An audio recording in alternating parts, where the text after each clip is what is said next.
శుక్రవారాలు ఏం చేస్తే లక్ష్మీ కటాక్షం కలుగుతుందో ఈ వీడియోలో మనం తెలుసుకుందాం. శ్రావణ మాసంలో లక్ష్మీదేవి అనుగ్రహం సంపూర్ణంగా కలగాలంటే ఇంట్లో దీపం పెట్టాక ఒక శ్లోకం ఇంటి యజమాని కానీ యజమానురాలు కానీ చదువుకోవాలి.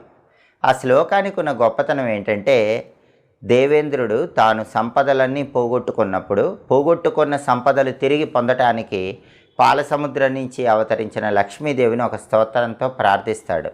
దాన్నే ఇంద్రకృత లక్ష్మీ స్తోత్రం అంటారు.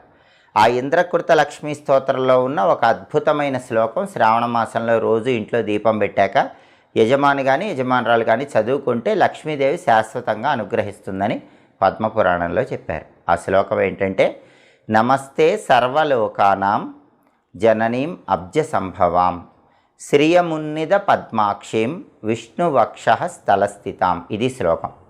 ఈ శ్లోకంలో ఉన్న అర్థం ఏంటంటే, నమస్తే సర్వలోక